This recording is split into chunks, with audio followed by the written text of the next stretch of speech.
And we're live.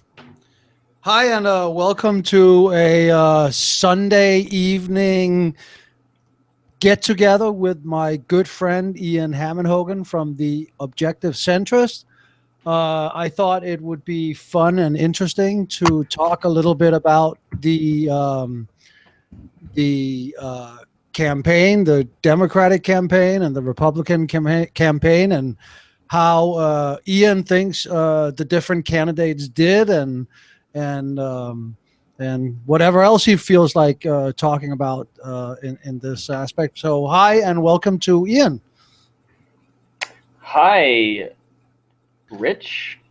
I appreciate you having me on. I can't wait to tell you how I feel. How it feels. So let's start with the Republican campaign. There's been a surge from Kasich lately. Who have surprised you, either in a good way and a bad way, and who has disappointed you the most? Yeah, sorry about that little coughing fit there. Who has surprised me the most, and who has disappointed me the most? Yes. And you mean from the entire race? Yeah. Not human race, of course. No, of course not. Mean no, I mean entire. In the Republic. Let's start with the Republican side, and then we'll take the Democrat after that.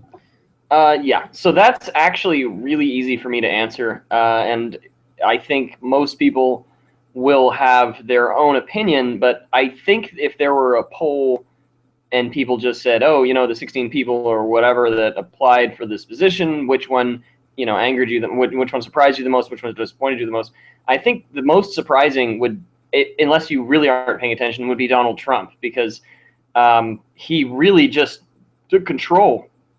And no matter what he said, he never lost ratings. And that was just, if that didn't surprise you, then really you're not paying attention, because even the GOP was surprised by that. So that's my little 10-second blurb there. And the person that angered me the most, disappointed me the most, is really a multifaceted response. But again, I think that you would find that a lot of people would say this man or well, let's say other people, but I think it's Rand Paul. And it's not because he didn't do well, or excuse me, not because he didn't do Rand. He didn't stray away from what Rand does. Rand is, in my opinion, one of the absolute best candidates from the GOP to lead the nation, and nobody liked him. I was so disappointed. I wasn't disappointed by him. He was doing what Rand does, but I was just like, why didn't he win every debate? And the dude is like solid GOP gold. He really is. And the fact that he thinks that the Earth is 10,000 years old is, works well for him in his little, GOP realm. But even, it defends my delicate small town, California sensibilities. But I think that Rand Paul wouldn't even make that bad of a president. Yeah, I disagree with him on a lot of fronts, but yeah, it's okay. Sorry. Yeah, no, it's fine. I kind of tend to agree with you on that. So maybe disappoint was the wrong word. I should have said underperformed, and that would be Rand Paul. I thought that he, on the Republican side, I was hoping that he was the alternative, right? He was the libertarian. He was a real alternative, and we could just say, "Fuck it, we're going to give up on this massive social project and just become Darwinian, full on." And he was that kind of candidate for me. But he, and I also have some problems with how he looks at racial segregation and whether or not you should be able to legislate that, or whether or not, a store owner should still have the right to refuse to have a certain race or religion to be served, right?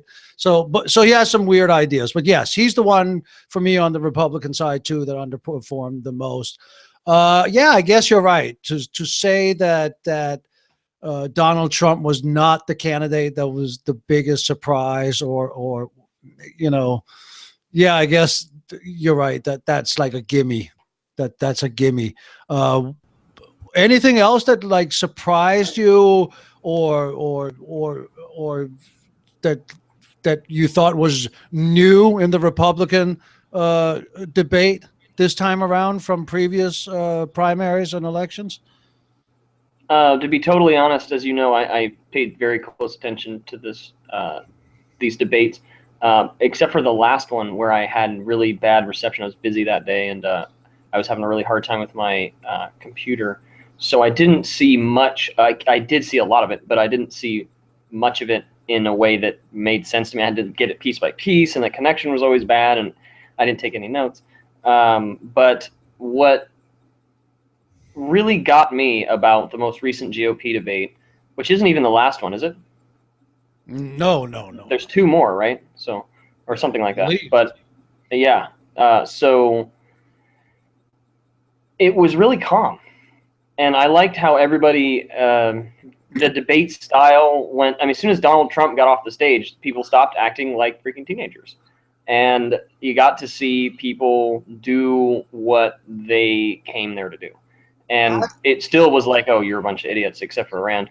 But I get it now. Like, these people are politicians, and that guy, Donald Trump, really, they didn't know what to do with him. It was like the left-handed pitcher throwing curveballs to the right-handed, batter. It just didn't. I don't know. I click for these guys. So just to answer your question real quick, because there's a tidbit. There were two other people that really surprised me, and that was Ted Cruz and Huckabee. And the things that they said, I know if you follow those guys, it shouldn't surprise you at all that Huckabee said these really crazy fundamentalist Christian stuff, and Ted Cruz said this incredible, like, authoritarian stuff.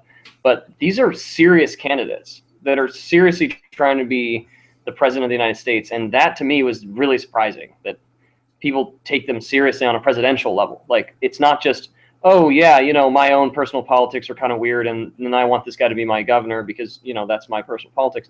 People are like legitimately convinced that they understand the system and that you should vote in these small-minded, small town kind of people. Not that they're actually from small towns. I'm from a much smaller town than hold on. You actually, Mike Huckabee, but they're very narrow-minded, and I think that people aren't looking for a big thinker now. They're actually looking for their little narrow-minded person to be, in. But I'm taken aback that you actually think that Huckabee is a serious candidate. Well, let me put it like this. I'm not a serious candidate for the presidency. Okay? But Hillary Clinton is, and Mike Huckabee is. I am not going to be elected president. It's not going to happen. Carrot Top is not a serious... That guy from the Vermin Supreme from Vermont, okay? He's an actual candidate. He's not going to get elected. He's not... Okay, he's also falls in the realm of not a serious candidate. So let me clarify. Huckabee is a serious candidate. So, well, if by serious you mean he's running for president, is that your definition of serious? At this point, yes. Okay. So, no, not just running for president, because Vermin Supreme is also running for president. He has like a boot on his head, and he's going to solve the financial crisis by going back in time. Yeah, but he can't, he can't win, and he doesn't expect to win. And so, I disagree then yeah. So there you go. So people that are playing to win and can win because of the rules of the game are the serious candidates. Right. And I would say that Mike Huckabee is playing to win and people are listening to him. He's polling at like 1 or 2%, not 0.0. He's polling at 1 or 2%. Huckabee is running to sell books. That's why Huckabee is running. Right. He's not running. He knows he doesn't stand a chance, but that... He knows that now. We'll move. This is not his first rodeo. He ran last time before again, and yeah, he'll never win, and that's not why he's running. He's running so his name stays in the news, and so that he can sell his damn books and he can be on the speaker circus. But he's certainly not, at least in my opinion, he's not a serious candidate. So I guess that then if the just to say, you fully convinced me. One of these moments where I'm just going to be totally honest and say that new information switching my position. I think you're correct. That this guy probably knew. He's very experienced, and his platform is totally well thought out. And I think you're right. I think that guy, and maybe this is me just learning things, probably knew from the beginning that there's no chance for him going to win, and that if he stuck to his partisan politic nonsense, that he would be able to cement himself as a politician, not necessarily the president, but whatever. Right. And just to be clear, people like Huckabee wouldn't be running if we had a primary season where we had states like Texas, New York, and California as the three first states to vote, in the primary election, right? That would foster a totally different set of candidates that would cater to a certainly much more progressive, big city kind of viewpoint, I would think anyway. So let's move on. So if Donald Trump is the give me for the surprise candidate, out of the blue candidate on the Republican side, then I am guessing that you would say that Bernie Sanders is the out of nowhere surprise candidate on the Democratic side. I was gonna go back to something you were saying about progressivism, but I'll hold off on that. But in doing that, I went and I fetched a book. Sorry, camera. Fetched a book. So you're asking that Bernie Sanders would be an example of a candidate that surprised me on the Democratic side, and so you're asking about what was the other first half of that question? No, I was just saying that. So if Donald Trump was the give me surprise candidate, that was the easy answer, then I'm saying that I'd venture to guess that you would say Bernie Sanders is that candidate on the Democratic side, right? Interestingly enough, I would say it's O'Malley. I am now I know. To be totally honest, don't lie to me. Well, okay, I know that's something I say too often. So I had heard of Bernie Sanders, and in some ways sort of followed his politics before he ran for president. To me, I wouldn't have recognized him in a lineup. You could have said his name 50 times, wouldn't have done that. If you'd have said, that independent senator from Vermont, I would have been like, yes. You know what I mean? Like, I get it. So he was on my list of independents because I am for a long time, I was not a member of a mainstream party. So for voting purposes, which I was incorrect about, you don't have to be whatever. I'm actually a registered Democrat right now. But anyway, so I was aware of him. I was not aware of Martin O'Malley at all. Never heard of him. So to me, that was sort of the surprise candidate on the Democratic side. I really enjoyed his positions. I thought he was good. I liked him. And I'm very critical. I don't like a lot of people. So, I mean, I'm even critical of Bernie, where I see some, but Bernie's great. That's the thing about Bernie is you're like, wow, this guy actually, he's really good. He doesn't give, he gives his opponents too much. He doesn't give the impression that he's like a low down, dirty fighter when he has to be low down and dirty. Who are we talking about now? O'Malley? Bernie Sanders. Bernie Sanders doesn't seem like the guy that would burn St. Petersburg and retreat into the Urals. You know what I'm saying? Like, no, I understand, but I want to. He's not like a psycho, and I think that's why people like him. But it did sort of, whatever. Right. No, but I want to. I'm very interested in you saying O'Malley. So, but then, if I understand you correctly, O'Malley is surprising to you because you didn't know about him before he announced that he was running for president. Yeah, and then he was such a strong candidate. Yeah. Oh, okay. Yeah. No, I knew of O'Malley before he ran. Yeah. You know who I was voting for? I wanted Wyden from Oregon to run. So, but that didn't happen. So, senator from Oregon. He's a Democratic senator from Oregon. So. Yeah,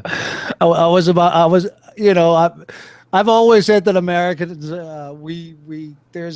there has to be some kind of movie star quality over the candidates, right? I mean, they have to be reasonably good looking and. Yeah, that's why Wyden could win. We went over this like a year ago. We're like, who's going to do it? I think Wyden's good looking enough to be president. And then O'Malley, you're like, boom.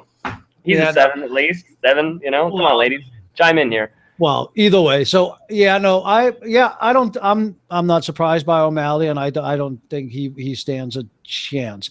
O'Malley is hoping that Hillary Clinton's campaign will collapse, and that then he will be the establishment candidate left over and get all the establishment support. But that is his Hail Mary pass. That he has enough money to stay in the race until Hillary's campaign may or may not collapse because of the email investigation. That's my theory, anyway. Yeah. Can we go back to progressivism, or should we stop? No, you want to talk about progressivism, so let's talk about progressivism. I do. Okay. So I was in a bookstore, not a surprise to anyone that knows me, the other day, and two older gentlemen were talking about, and sorry, listeners, when I say older, in their 70s, some they're older, were talking about the history of progressivism. Hey, are we going to go really deep into the weeds? No, it's very simple, 15 seconds. Okay. No problem, because I do that, yeah. So the history of progressivism leads people like me, at least, to see it as a way where the government expanded in order to take care of the little guy and sort of protect the little guy from bullies. If like your house burned down, we needed a fire department. So that was about 1910. And so unless you're doing that sort of thing, you're expanding the government and sort of in order to take care of the little guy to protect him from bullies, then why are you calling yourself a progressive? Progressive doesn't mean just whatever you want it to mean. And so when somebody like Hillary says that she's a progressive, or even Bernie is a progressive, but when somebody says they're a progressive, I think they need to pony up and say, why are you a progressive? Are you trying to expand the government in order to take care of the little guy to protect him from bullies? Right, but I don't think that's what Hillary's doing. She's actually a corporatist. Clearly, but now listen. Almost no words have any meaning anymore in any debate in politics. I mean, it's unbelievable, right? As long as there's one reputable source that agrees with you, then you can run with it. That's basically the way politics work. I mean, and you can just discredit everyone else. Right. I mean, yeah, right. And the words socialism and fascism and all these other things are just thrown at each other in all kinds of debates. And when you then ask for a definition, it's usually, not forthcoming. Right. Right. And that's actually, I just have to do it because this is my spiel. So, socialism, purely socialism, when a pure socialist economy, you're like, oh, this is a socialist country. Socialist countries try to eliminate personal ownership. That's what socialism does. And communism, when you look at somebody and say, that's a communist country takes socialism one step further, and it not only eliminates private property, but it eliminates wealth. So if you can own land and have $1 in your pocket that nobody can take from you, we're not a socialist or a communist nation. So when somebody tries to say this is a socialist and he wants to turn America into a socialist nation, then you got to say some really serious shit. You need to actually pony up to that and say, oh, Bernie Sanders is a socialist. Well, already why? 15 seconds. So then you need to say that Bernie Sanders is trying to eliminate private property. Otherwise, that's not socialism. What Bernie Sanders really is a progressive who is trying to socialize the democracy that we have, which is based on capitalism. Okay, sorry. No, well, I mean, yes and no, but and now I lost my train of thought. So thank you. Well, we're going to talk about Hillary. We were talking about Hillary. No, I wanted to say something about socialism, but I lost my train of thought. Oh well. So back to O'Malley. No. Wait a minute. No, I lost my train of thought. So fuck it. Back to O'Malley. So you like him as a candidate because you believe he had, well, He's progressive. right. Well, so your channel and your podcast is called The Objective Centrist. Yes. And you can find Ian on Facebook under The Objective Centrist, where you will find his insightful writing, and he's also good at finding some very interesting articles. So you should really follow him there, Objective Centrist on Facebook. Thank you. Would he be the type of candidate that falls within the like the philosophy that you're trying to develop around the Objective Centrist? Yes, absolutely. So the Objective Centrist is centrism to me, and as you know, I'm actually in the process of changing the name to the podcast and getting a website up as Centrist Radio, in order to really push that this is about centrism, not about objectivity. I'm just trying to be objective when I report centrist news. But yes, I'm a progressive centrist. So I am not a corporatist centrist. Centrism to me is about, really, the heart of it is socially progressive and fiscally conservative. So the definition to me of a liberal versus a centrist is really about how much you want to help certain people and how far down that chain the socialized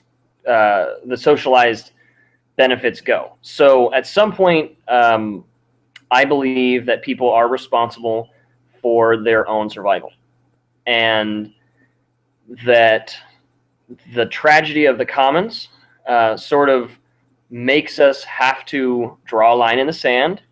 And I believe that level of, let's just call it what it is, authoritarianism, or elitism, if I had my say, but elitism is not a political term. So that level of right-wingness, to say it like that, I believe disqualifies me from being classically liberal. Because although I am progressive in that I identify an underclass and I want to lift them up with government regulations, I don't necessarily believe that always needs to involve expansion of the government, and I don't always believe that people that are in need help from the government. So there are situations where I disagree strongly with the classical liberals, and I believe that is because I'm a centrist. But I believe that centrism, like liberal politics, liberalism, is progressive at its heart. Well, so yes, I believe that he's a progressive, but I believe that he is probably a little bit more liberal than I am.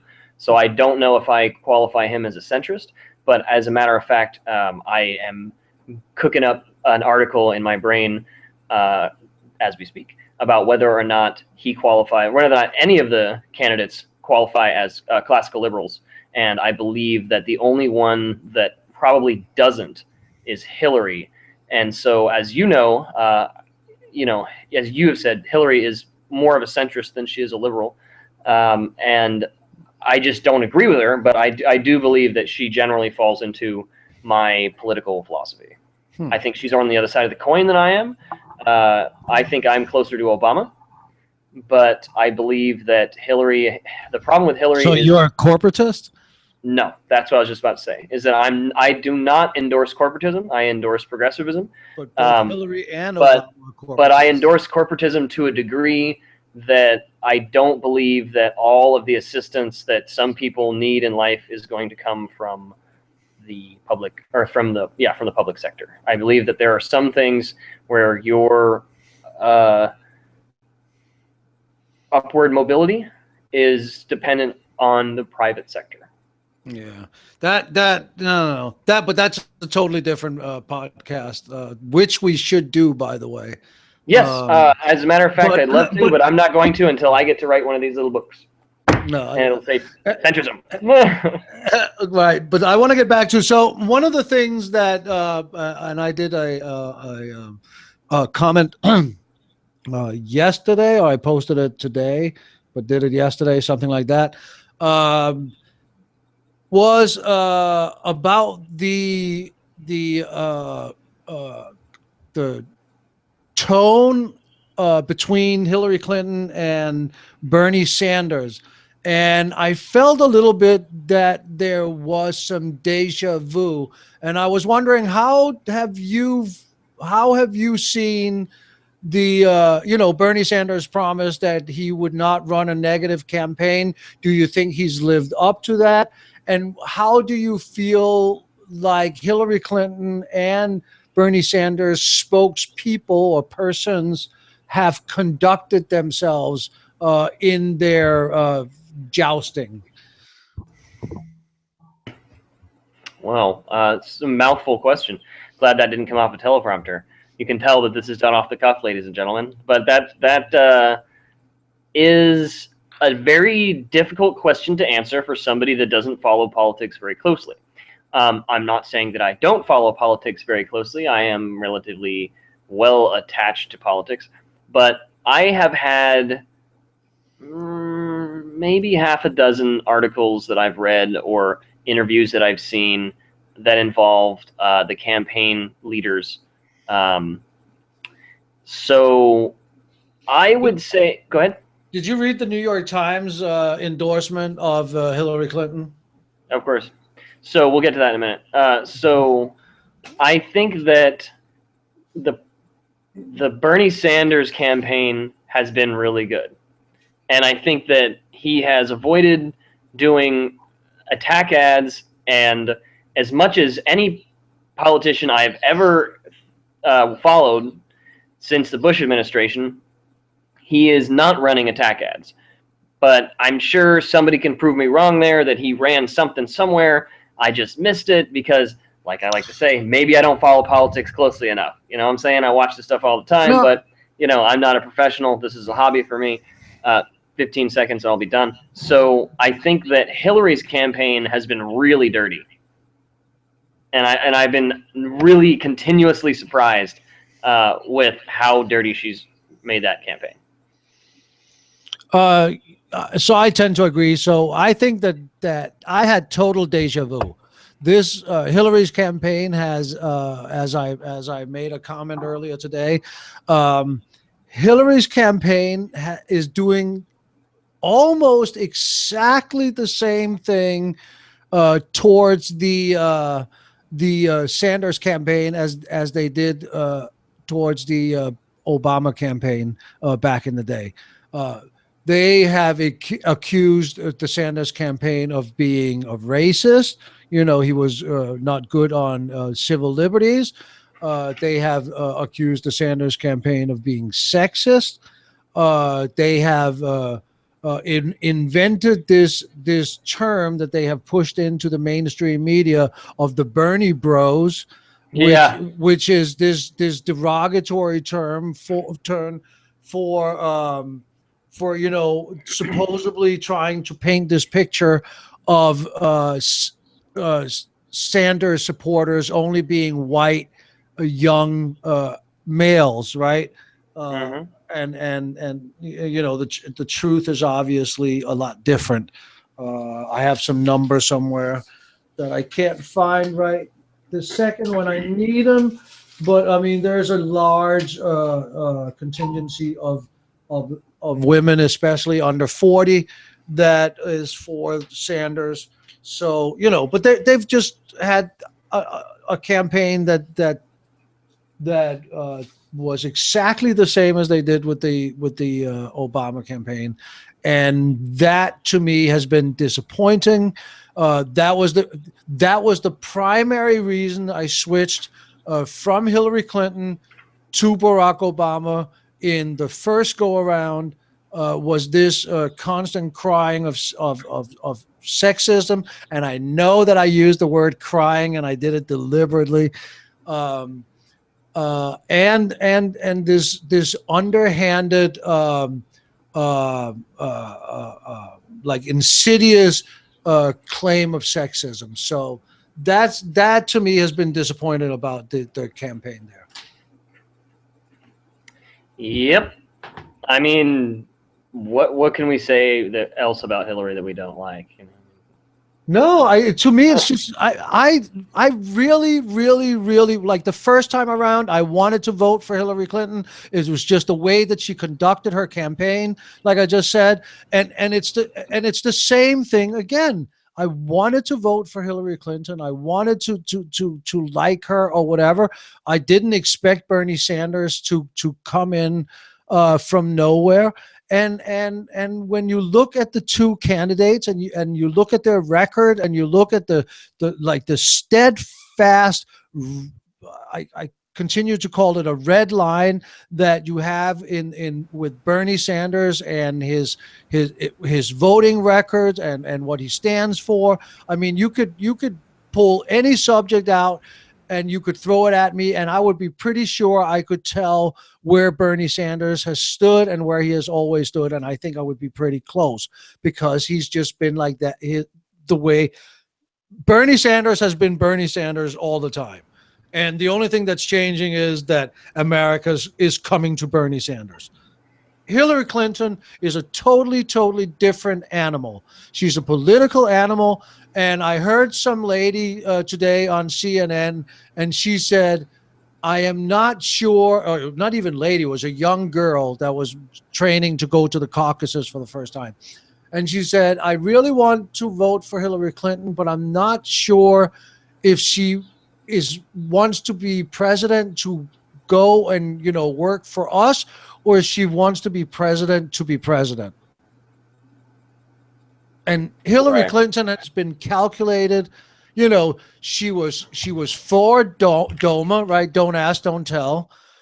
She pushed the welfare laws that under and promoted them during the Clinton administration, right? That was devastating to women and children.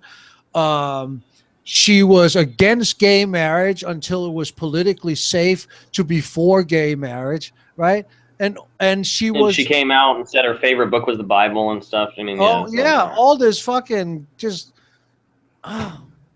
Yeah, she's terrible. Yeah, I'm just not a fan of her politics at all. There's not really any. She stepped down from being the Secretary of State. Like, all right, dude. Eric Holder held his job after Fast and Furious. So Benghazi, my ass. No, that she didn't step down for Benghazi. She stepped down to run for president. No, I get it. That's what I'm saying. Right. So why would you step? She didn't say I'm stepping down so I can be the president. She just stepped down right after she had a huge fucking problem with the Benghazi attacks, and it made everybody, including myself, for a minute there, be like, oh my God, did she seriously step down for this reason? But, she stepped down to be the president, but she can't say that. So she's just, it's like, dude, Hillary. I think that was planned. I think that thing was planned, that she was going to step down. No, give her a cush job, get her in the face of America, put that on her resume. Now you're a statesman or stateswoman or whatever, and now you can be the president. Hell yeah. Mm-hmm. She needed to cover her. She was a senator from New York, took care of the political side. She needed to get some foreign policy bona fides. And she got her own plane. The only other department where the head of the whatever has their own plane. Not even the Defense Department, whatever dude. Jesus Christ, I'm losing it now. It's late.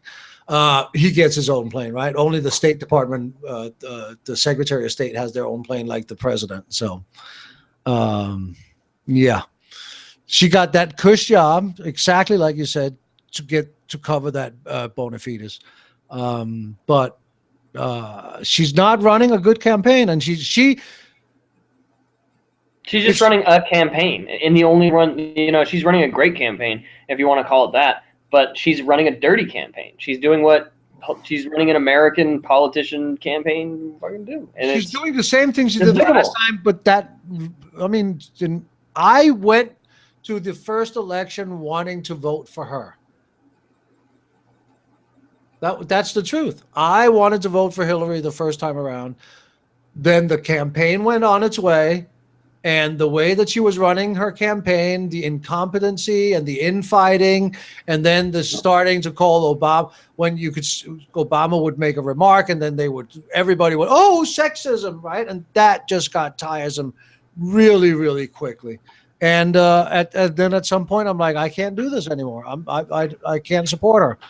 And this time around, as you know, with my podcast, Democracy Theater, I was not going to participate at all inside the politics. I was going to stand on the outside and point and laugh and whatever. But Bernie Sanders is just a different kind of candidate for me. And I do think that something different can happen. But, I've been burned before. I need to wrap up this podcast pretty quickly. I agree. I've got some soup cooking. Oh, all right. I make broth from scratch, so it's not a big deal. I can continue boiling. It's no big deal. No. But just thinking that I'm going to deal with my broth pretty soon. But I think so just to say, so we've sort of identified some odd candidates that did some really memorable things. The GOP has Donald Trump. No one's ever going to forget that. And the GOP also has Rand Paul failing to become a GOP frontrunner for some strange reason. And then we have people like Cruz and Huckabee just saying these utterly outlandish things and still managing to be on the main stage with some small possibility of becoming the president of the United States, or at least the nominated from the GOP side. And then we have these really diametrically opposed politicians like Hillary Clinton and Bernie Sanders running against each other. And then Martin O'Malley comes out, and I think we have a pretty solid spectrum of what the Democratic side actually looks like. So I thought that was really interesting. I'm going to go deal with this thing real quick. So. Okay. Yeah. I don't know. I think that Donald Trump is up there of saying crazy, outrageous things. He has said, wow, I'm really losing it. I should not be doing this at 11 o'clock at night. I can't construct one sentence anymore. Donald Trump has said equally outrageous things, in my opinion. I don't think that he comes in second to Cruz for any in any way, shape, or form.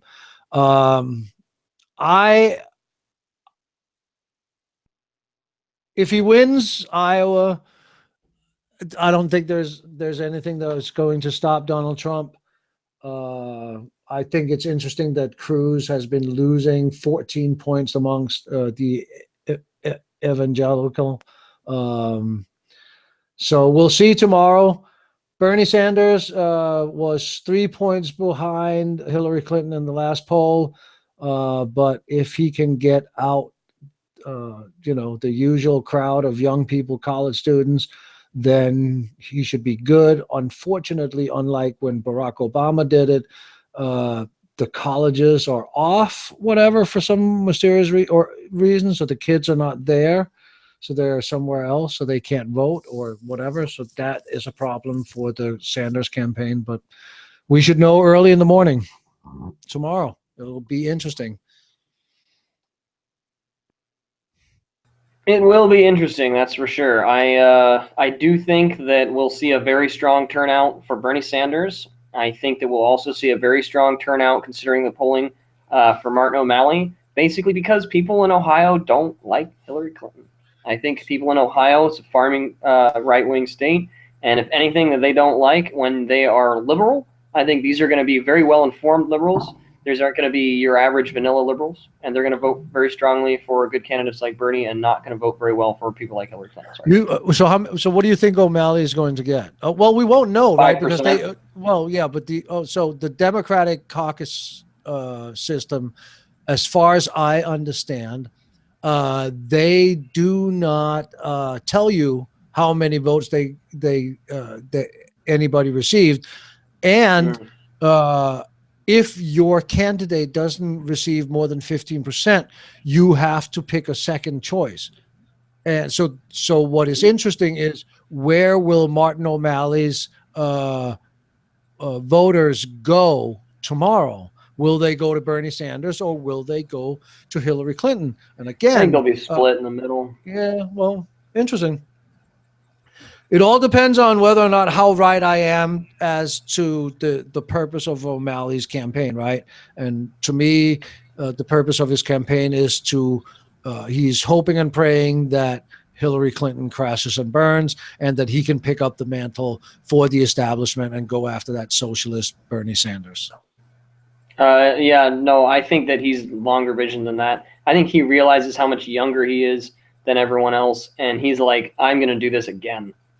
You know, he's going to be back on the stage running for president at some point, and he is literally going to just be a nice, clean politician. Doesn't piss anyone off, Hillary included.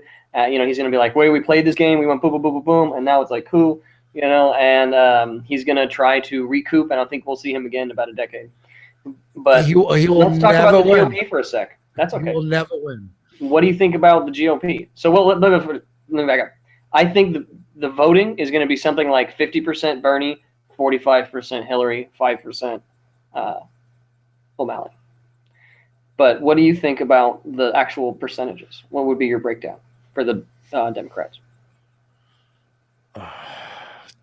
I mean, I wouldn't argue with that, right? With a 2 to 3% margin on the numbers that you gave, I wouldn't argue with that. But I think that Hillary Clinton and Bernie Sanders could flip. You know, I think they're about tie, and it's all about turnout.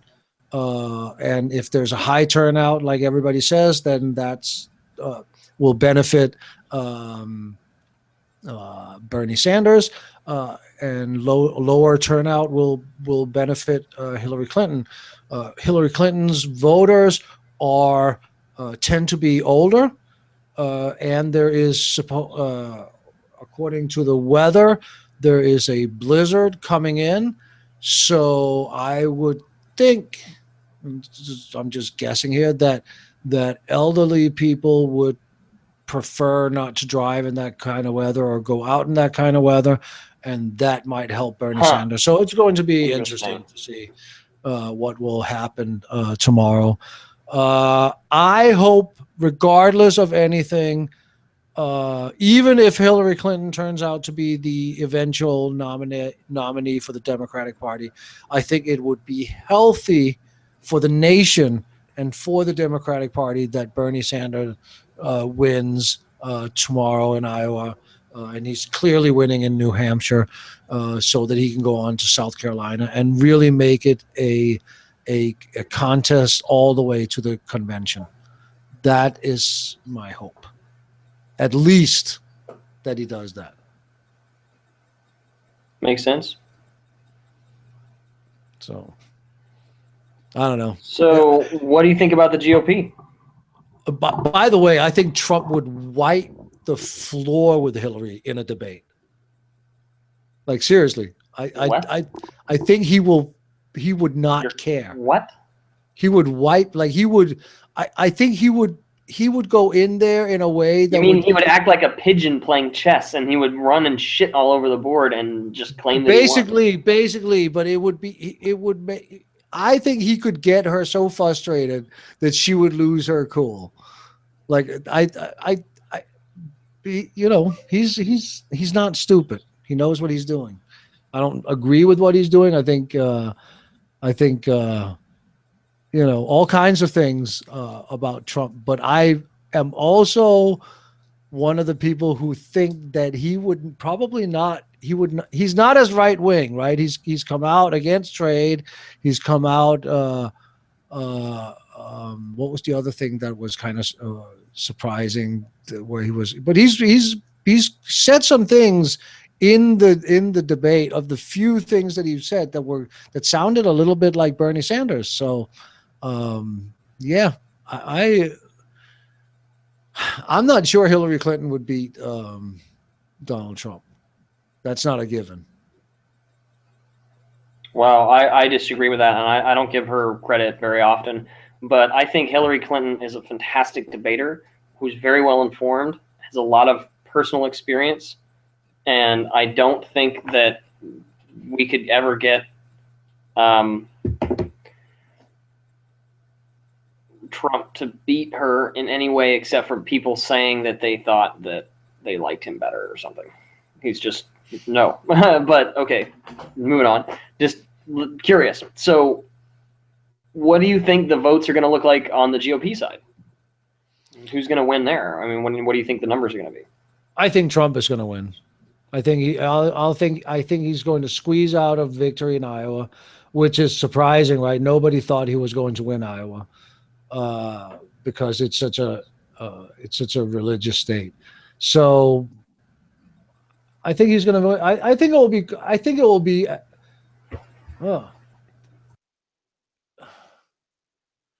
I mean, let's assume it's a blowout, right? Let's assume that Donald Trump beats Cruz, and Cruz ends up in like the 32%, something like that, right? If that, or 18, something like really just crushes it. Then it's over. At that point, the Republican primary is over. I think Trump will run the board.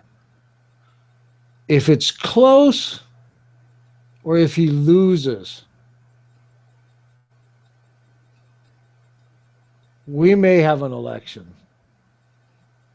Right? What do you mean? As somebody on TV said, Donald Trump's real justification for running has been that he's number one in the poll. But if he in the polls, right? So if he loses the actual vote, then that kind of ends that justification for running. His whole campaign is built on, invincibility, that there's just brass can't lose kind of attitude.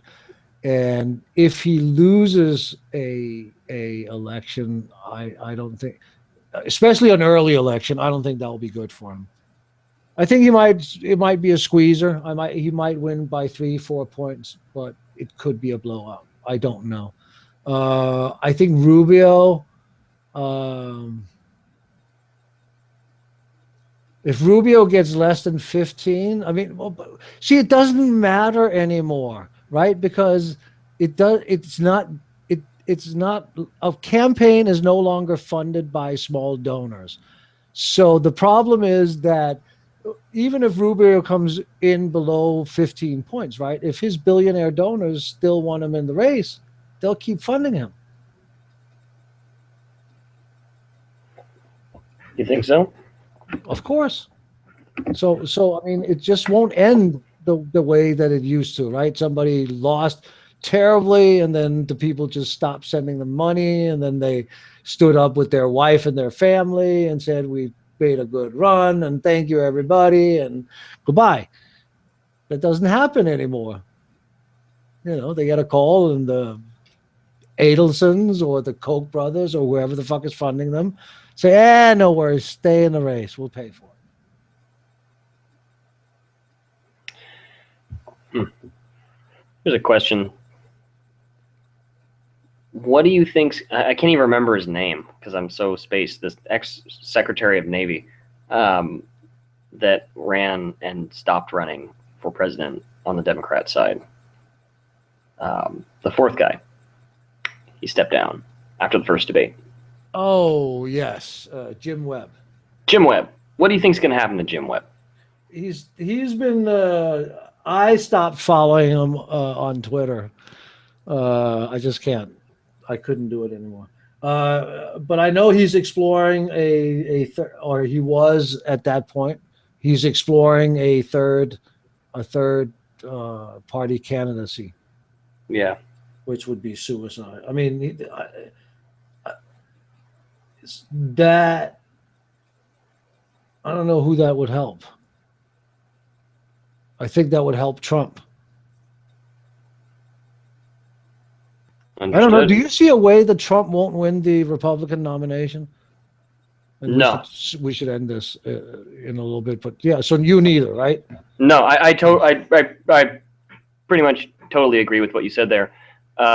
Trump will win by a small margin, but he'll win by a majority, not by super majority, or he'll be not the minority. You know what I'm saying? Mm-hmm. Like he'll be like 35%, and then we'll have Rubio, and I think Rand Paul will actually get a pretty good showing in Iowa because Rand Paul's from Kentucky. But I think that we'll have the rest of the people in the high single, low teens. So we'll have like Cruz, Rubio, maybe Rand Paul getting maybe 10-ish%, and the rest of the fiasco will all get like 2%, 3%, 5%, and that'll be the race. And Trump will smash.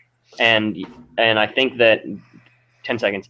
I think that you're right that the momentum that Trump has, plus an actual win, and it's done. He'll sweep. Yeah, I don't see it. It's very possible it could be a Trump Clinton, but I'm guessing it's going to be a Trump Bernie. And That's Trump will early. lose. That's early to call, right? Bernie Sanders, or why this thing hasn't been on the whole thing, but Bernie Sanders and